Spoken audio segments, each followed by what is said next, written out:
Hello friends, Radhe Radhe. कैसे हो आप सभी? मैं दीपा आप सभी का आपके अपने चैनल दीपा मैथ्स पर आपका बहुत बहुत वेलकम करती हूँ। जैसे कि गाइस आप सभी को पता है, दीपा मैथ्स चैनल पर मैथ्स की हम कंप्लीट बुक कर रहे हैं और उसी के साथ साथ जो है हम अपने ग्रुप डी एग्जाम्स और यूपी पुलिस एग्जाम्स की जो है प्रिपरेशन कर रहे हैं और उसमें जो है हम जो है प्रैक्टिस सेट सोल्व कर रहे हैं। तो आज जो है मैं आपके सामने जो हमारा परसेंटेज चैप्टर चल रहा था उस चैप्टर का जो है आज हम टाइप पर पहुंच चुके हैं, संख्याओं पर आधारित प्रश्न। तो सभी संख्याओं पर आधारित प्रश्न को जो है हम बिल्कुल फुल डिटेल में करने वाले हैं। किसी भी क्वेश्चन में जो है हम कोई भी फॉर्मूले का यूज नहीं करेंगे।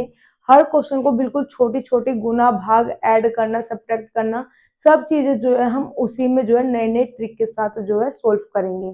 तो आज जो है मैं किसी भी फॉर्मूले का यूज ना करके सिर्फ और सिर्फ क्वेश्चन को पढ़ेंगे, क्वेश्चन की लैंग्वेज को पढ़ेंगे और क्वेश्चन की लैंग्वेज को पढ़ने के बाद ही जो है हम अपना सॉल्यूशन जो स्टेप बाय स्टेप करेंगे। क्योंकि हमें सबसे ज्यादा प्रॉब्लम एग्जाम्स में होती है जब हम फॉर्मूले याद करके जाते हैं, फॉर्मूले से हम क्वेश्चन करते हैं। जब हम फॉर्मूले पे जो है डिपेंड हो जाता है तो एग्जाम टाइम में, एग्जाम हॉल में जो है हमारा जो है इतना सर घुमा होता है कि हमें कंफ्यूजन रहती है फॉर्मूले को लेकर के कि 100 डिवाइड में था या गुना में था या 10 था डिवाइड में। तो इस तरह की जो है हमें फॉर्मूला का जो है फॉर्मूले के साथ में इस तरह की प्रॉब्लम्स का जो है सामना करना पड़ता है।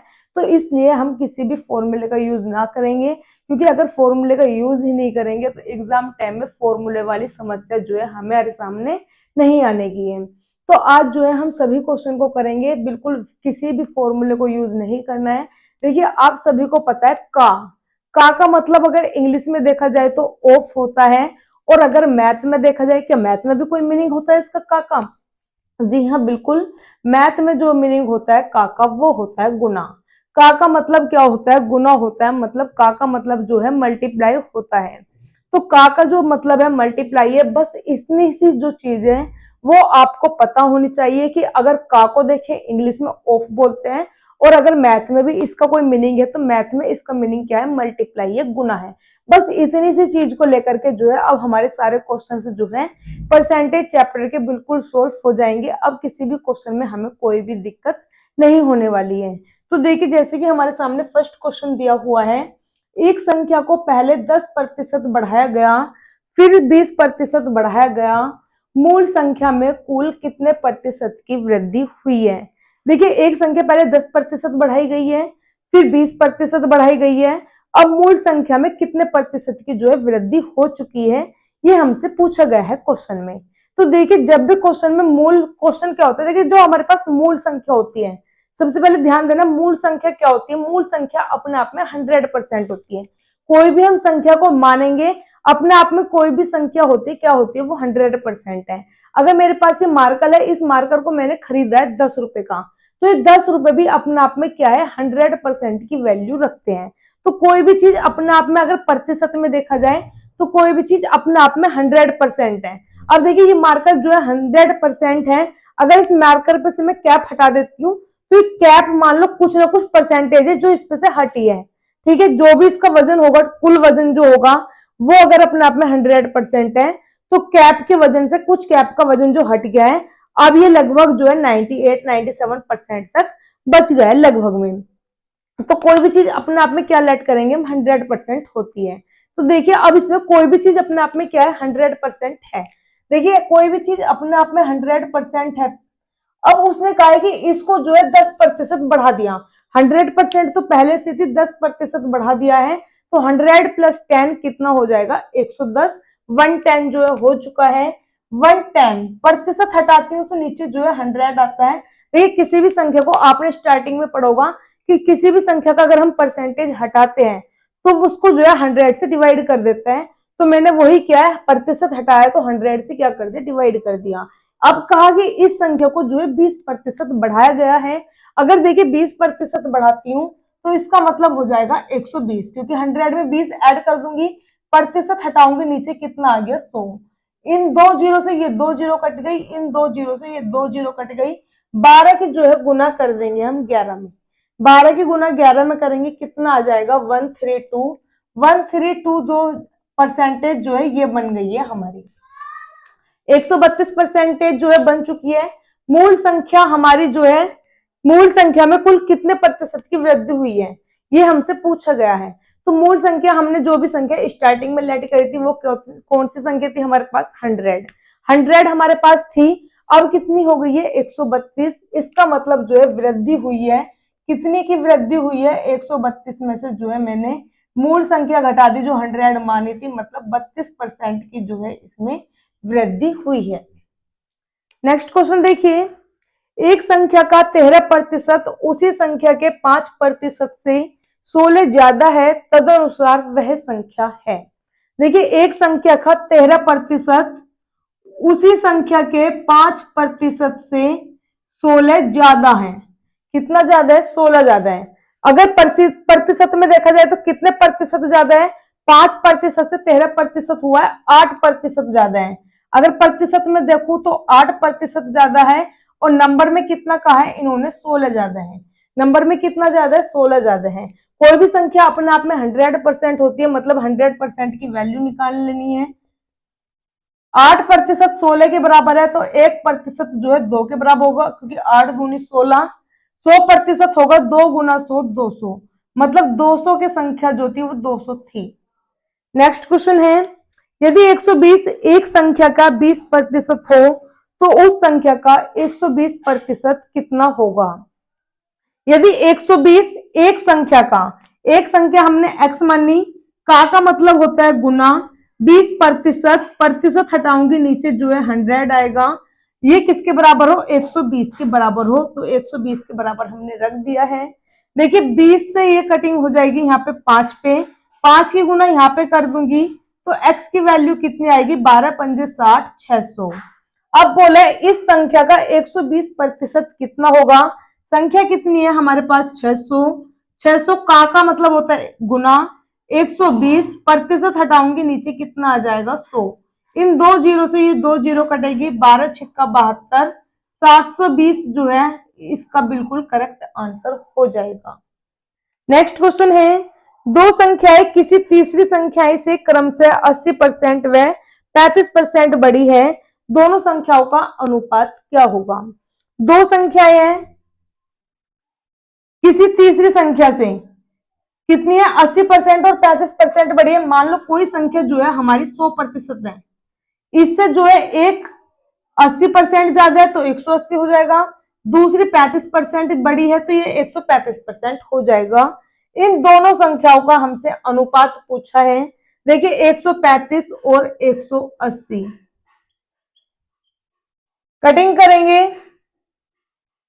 45 थी या 135, 45 चौका 180, मतलब 3:4 जो है इन संख्याओं का अनुपात हो जाएगा। नेक्स्ट क्वेश्चन देखिए, एक संख्या अन्य संख्या की 25% है, बड़ी संख्या छोटी संख्या से 12 अधिक है, बड़ी संख्या क्या है।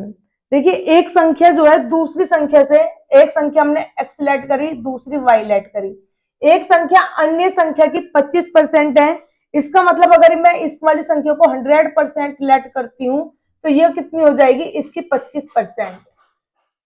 बड़ी संख्या छोटी संख्या से 12 अधिक है, जो ये वाली संख्या है वो इस वाली संख्या, देखो परसेंट तो दोनों से हट गया। बड़ी संख्या जो है छोटी संख्या से 12 अधिक है, कटिंग कर लेता है, 25 से कम 25, 25 चौका 100। बड़ी संख्या 4 है, छोटी संख्या 1 है, हमारे अकॉर्डिंग कितनी अधिक है, 3 अधिक। हमारे अकॉर्डिंग बड़ी संख्या छोटी संख्या से 3 अधिक है, इन्होंने बोला है कि 12 अधिक है, तो 3 बराबर रख दिया 12 के। बड़ी संख्या कितनी है, बड़ी संख्या y है, मतलब 4 है। 4 की वैल्यू जो है हम फाइंड करेंगे, 12/3 गुना 4, 4 चौक 16, मतलब बड़ी संख्या जो है हमारी इसकी 16 है, बिल्कुल इसका करेक्ट आंसर हो जाएगा। नेक्स्ट है कि परीक्षा में 72% अंक प्राप्त करता है, यदि उसके 360 अंक आए हैं तो परीक्षा का पूर्णांक क्या होगा। देखिए रवि ने जो है 72% अंक आए हैं, परसेंट में देखा जाए तो 72% अंक आए हैं, और नंबर देखा जाए तो 360 आए हैं, मतलब 72% बराबर हो जाएगा 360 के। पूर्णांक होता है 100%, 100% की जो है हम वैल्यू फाइंड करेंगे, 360 बट्टे में 72 गुना में ये वाला 100, 72 पंजे 360, 5 की गुना 100 में करेंगे 500, हमारा बिल्कुल करेक्ट आंसर जो है हो जाएगा। नेक्स्ट क्वेश्चन है, किसी संख्या का 14वां भाग 12 के बराबर है, उस संख्या का 150% क्या होगा। कोई संख्या हमने x मानी, x का मतलब होता है गुना, 14वां भाग मतलब कि 14वां भाग होगा इसका x/14 भाग पूछा है, 12 के बराबर है तो 12 के बराबर रख देंगे। संख्या का 150% क्या होगा, देखिए x की वैल्यू निकालूंगी तो 12 गुना 14, इसका जो है अब 150% पूछा है, 150/100 प्रतिशत हटाऊंगी, नीचे कितना आ जाएगा 100, 50 तिया 150, 50 दूनी 100, 2 से ये कटिंग हुई 7 पे, 12 सत्ते 84, मतलब 84 जो है इसका जो है आंसर होगा। संख्या का 150% कितना होगा, 84। नेक्स्ट क्वेश्चन है, एक संख्या का 80% दूसरी संख्या के 50% के बराबर है, यदि दूसरी संख्या पहली संख्या का x% है तो x का मान क्या होगा। देखिए एक संख्या का मतलब एक संख्या हमने x मानी, x का 80% प्रतिशत हटाऊंगी नीचे 100, दूसरी संख्या के 50% मतलब 50/100 के बराबर है।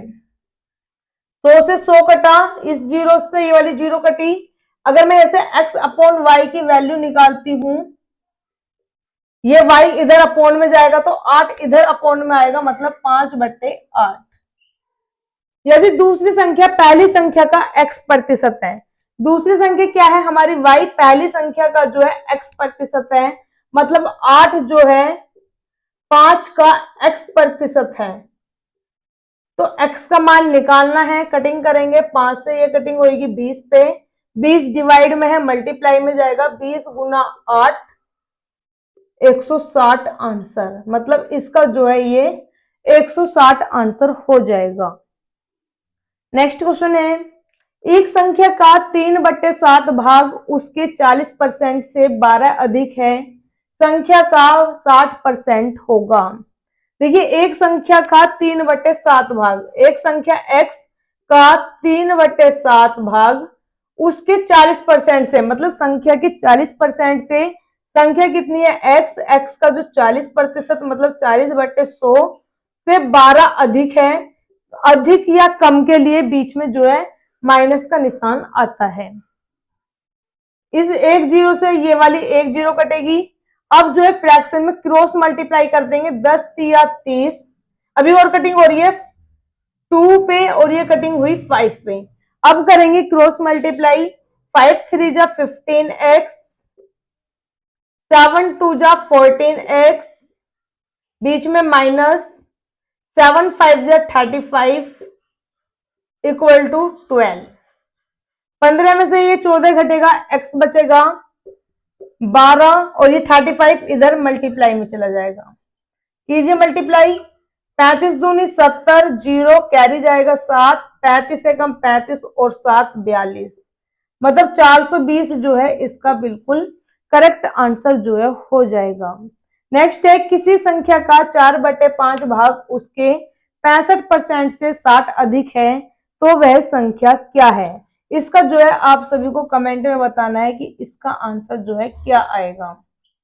आज जो है हमने संख्याओं पर आधारित प्रश्न जो है बिल्कुल फुल डिटेल में बिना किसी फॉर्मूले के, बिना किसी न्यू मेथड के, सबको जो है क्वेश्चंस को हमने स्टेप बाय स्टेप पढ़ा और पढ़ कर जो है हमने उनको सॉल्यूशन किया है। आपको की क्लास कैसी लगी है, अगर आपको क्लास अच्छी लगी है तो सभी को जो है शेयर करनी है और उसी के साथ साथ जो है आपको चैनल को जो है सब्सक्राइब करना है, ताकि आपके जितने भी फ्रेंड्स हैं जिनको मैथ्स से डर लगता है, मैथ्स में फॉर्मूले से डर लगता है, मैथ्स में जो है सभी को जो है एक नेगेटिव होती है, तो उस सभी को जो है आप ये क्लास जरूर शेयर कीजिएगा ताकि उनका जो है मैथ में अच्छा सुधार आ सके। धन्यवाद।